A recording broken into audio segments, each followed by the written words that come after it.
Welcome, Yassas, Yasu, and hello from the amigos of Pafos FC. I'm Amigo Darren, your host for today, and we will be talking about the game from last night of Kairat versus Pafos FC.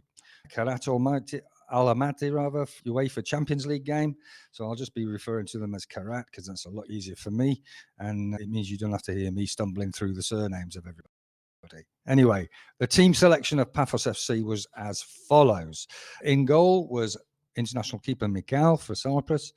At the back, the infamous David Luiz with Lucasen, our two solid oak trees at the back, those two. Bruno Felipe, right back, and Pileus on the left.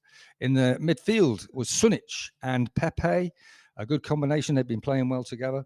And up front in attacking midfield, in central attacking midfield, Dragomir, number 30, Orsic, number 17 on the left, and Kairat, number 8 on the right. Up front is Correa, picked by Coach Casiero, and a big surprise for us to see player up front, seeing as we had Anderson and Di Matta on the bench. So obviously there was a tactic that was going to be used for that game that Coach Casiero had identified against the team. However, that was not going to happen, as in 2 minutes 43 seconds into the game we get this: a red card dished out to Correa for the highest kick I've seen in a long time. A kick straight into the face stroke neck of the Kairat player. And I must admit, when I was sat in the bar, I turned around and looked at a few people, and I had to agree, yes, it was a sending off. Yes, I would have sent him off if I'd have been reffing. He didn't have a leg to stand on, the referee. It was dangerous play, and it was always going to be a massive red card. However, we do have this picture that we can show you there. And that silhouetted picture of the karate player is apparently going to be part of Pafos's new training regime for Champions League football as a warm-up. Only joking. It's just a bit of fun, peeps. That's all it is. Anyway, let's have a little chat about things that happened during this match with Pafos and Kairat. In the first half, then, it was backs to the wall. We knew it was going to be backs to the wall. As soon as he'd gone, the whole system of the game plan for the first half was out the window, and so everything had to change. Everybody dropped back. We were defending quite condensed around the penalty area, and it seemed to work. And we had our chances. We had a marvellous chance when we hit them on the break, and the ball got given to Dragomir from Kairat, and it was a one-on-one with the keeper, and he shot. The shot hit the keeper squarely, and he goes down on the floor, holding his face, and the ball bounces out more or less nearly to the halfway of their halfway in between halfway and the penalty area. The referee blows up because the goalkeeper's got a head injury. So the impetus and the momentum gone from Pafos after that. Goalkeeper treated, stands up. He's got very red face, looks a bit like the old Tango Man down one side of his face where the ball whacked him straight. It did whack him hard, don't get me wrong, but that's football, isn't it? Anyway, missed opportunity for Pafos and Dragomir. But to the credit, we kept on going. We get through to half time and it's still 0-0. So we're thinking, okay, let's see what happens in the second half. There's going to be some changes. We knew there was going to be some changes later in the second half, but the team came out unchanged. Second half, then, both teams had tuned it up a bit. Pafos looked a lot more organised after they had their chat from the coach, and Kairat came out looking like mean business. They were bringing on subs and stuff like that, more attacking players. They wanted to score. However, in the second half, one of the strangest things I've ever seen. They were attacking. Their lad got the ball on the edge of the penalty area, dribbled past two players, and a right-footed shot towards the far corner beats our keeper, hits the inside of the post, runs along the line, and is cleared away by our defender.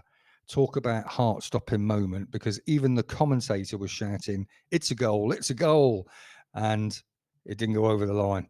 And we were like, bring it on, here we go. It's time to suffer the pain and try and stop the heart beating faster than it normally does. It was difficult with Pafos. They were putting us through it.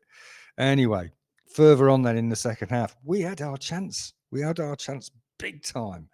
Dragomir picks up the ball from a long pass, dribbles past one player, hits the ball beautifully.